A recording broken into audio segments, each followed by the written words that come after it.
How's everybody doing today? This is Robert from Breaking the Chain USA. What we're going to do now is talk a little bit about blockchain.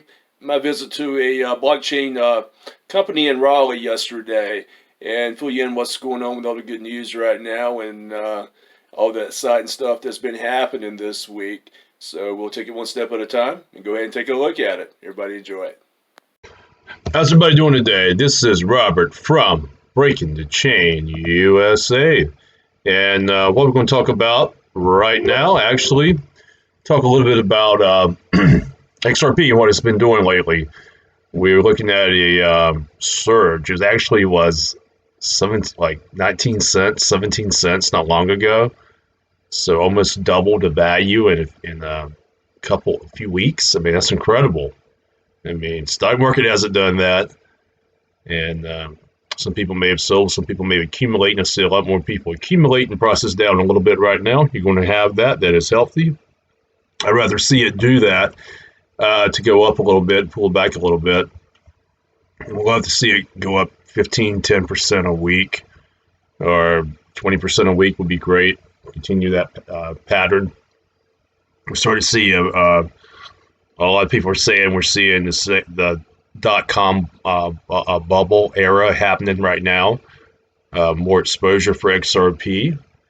It's a little analysis right here. I really don't get that much on analysis, but I thought I would look at it since it was going up so much. It shows the key of resistance. You know, if it goes up, it's been doing that this week. I mean, meeting the key of resistance and going ahead. So we're starting to see some use case. And Egyptian National Bank right here has turned to use XRP for remittance business. This is big right here. You're going to see other banks too. XRP, Ripple already has partnerships with a lot of big banks, especially central banks throughout the world.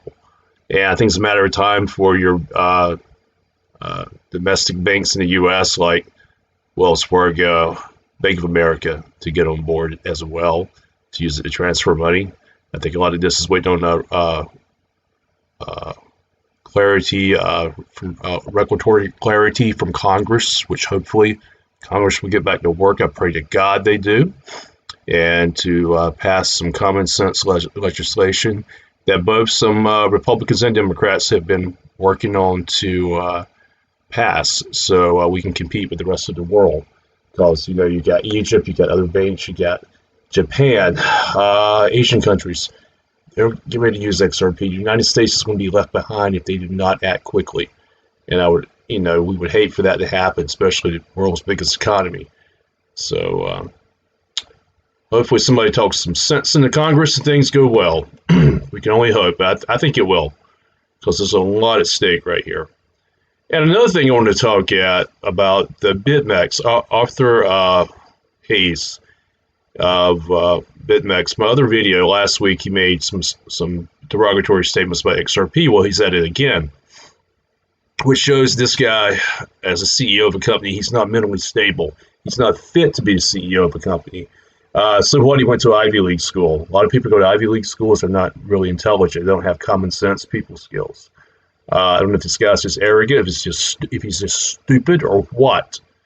I mean, I was thinking, he was a pretty smart guy, but to do this again the second time shows there's something not right. There's a lot of people out there. I mean, there's people that hold high positions, CEOs and so forth, managers.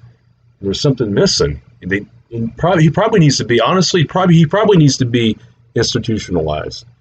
I mean, I don't want somebody like this walking around on the street. But who wants to invest in an exchange like this? I'm going to give you an example. This is what happened. A flash crash happened on BitMEX. It went down to 17 cents and it didn't go down anywhere else but BitMEX. It went back up. And a lot of exchanges, there's several exchanges out there, if this happens, they'll actually avoid it. And any money that's lost, they would actually, if you had it set to sell at a certain amount or what have you, and you lost money because of that, they will actually allow you to, if you sold, it went down and it's supposed to go down, it was just one exchange, a lot of times it's their fault. Now, they're saying it's not their fault, but a lot of times it does happen just one exchange. a flash crash. And Arthur Hayes, they asked him about this, and a lot of negativity here. They decided not to drop to 14 cent, and they were claiming that their stop loss did not trigger as the price fell over 58%. So they had a stop loss, and it did not trigger. And the CEO, he is not going to, BitMEX is not going to give refunds. They're not going to do anything. I would think they should. A lot of companies, they void this out. But in this case, this guy right here, I won't read his name. This is not okay. My stop didn't trigger, and my entire BitMEX account is gone.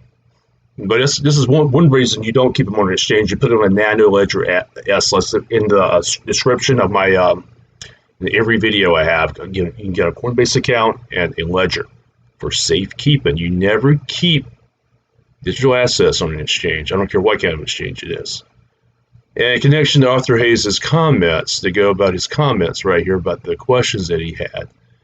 And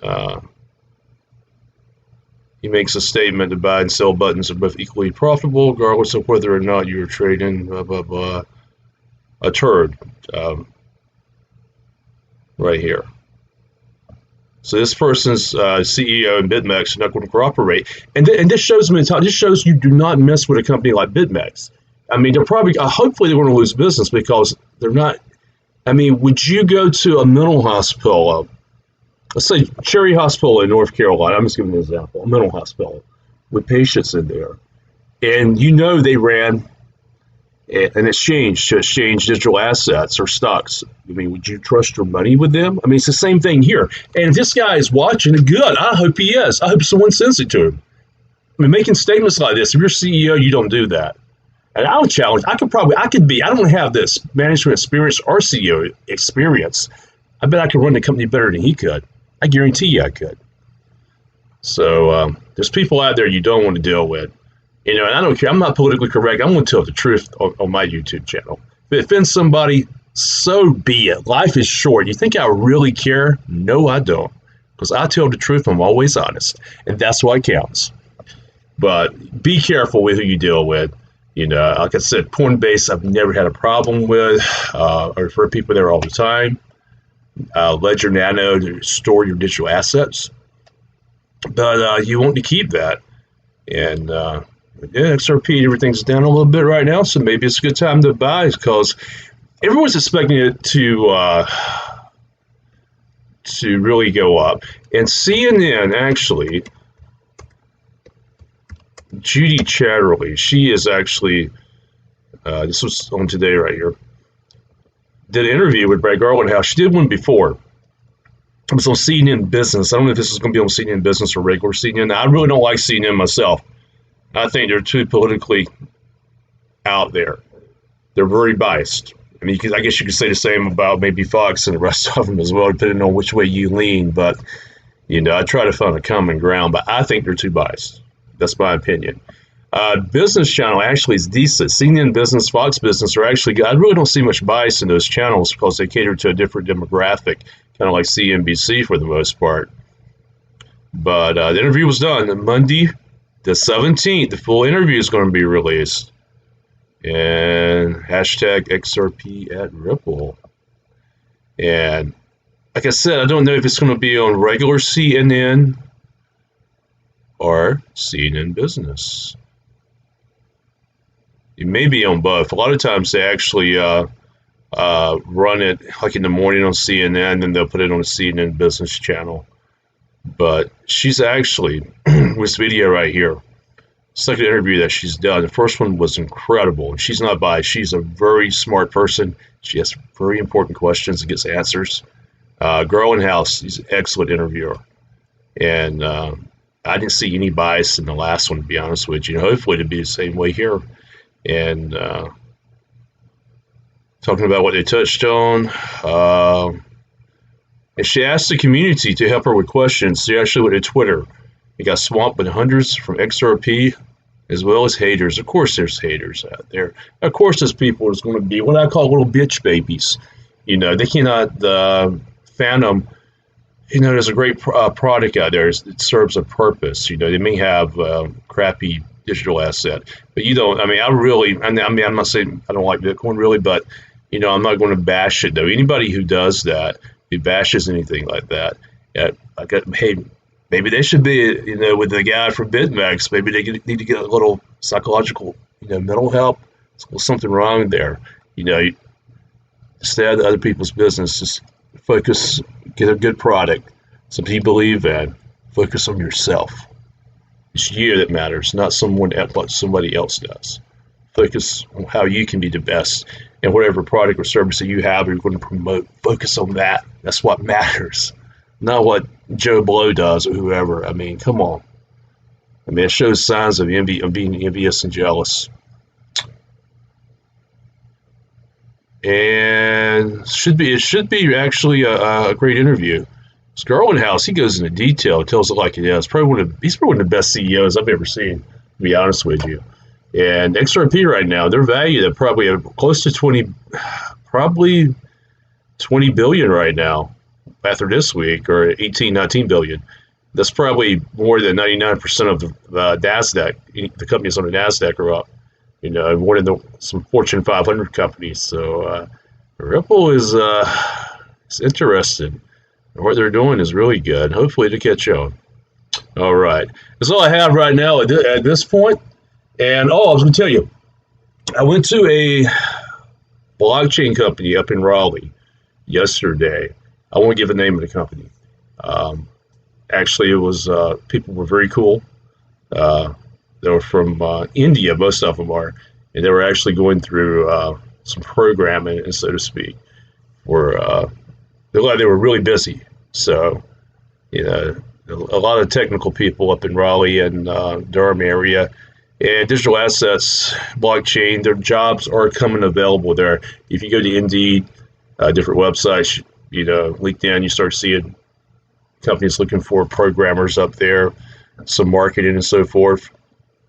A lot of technical people, I think are really smart, but a lot of them don't have the mojo or the common sense sometimes to actually market the product and show the benefits of how blockchain can help businesses. That's what I have seen in the past. And this is similar to what, when a personal computer was invented with I was watching a Steve Jobs movie. People didn't know what that was. Like, why do we need a personal computer back in the 70s and 80s? What is this? People didn't know. It was foreign. It was like a Martian or something. It's the same thing here. It's going to take a while. And eventually, Apple perfected it where they had people that could convey, the use case of the personal computer to the average person, to average Joe and Mary, to Joe in Ohio, Mary in Nebraska, Tom in Georgia, or wherever, and then it called on, Same thing with smartphones. It happened there too. Digital assets, the way it's looking right now, the way everything is set up, in my opinion, I think you're going to see the same scenario play out. And it's just the first new asset class since bonds were issued by the Bank of England in 1690. This is a new asset class. And countries are printing money so fast that fiat doesn't really have any value, fiat currency. A lot of countries that don't.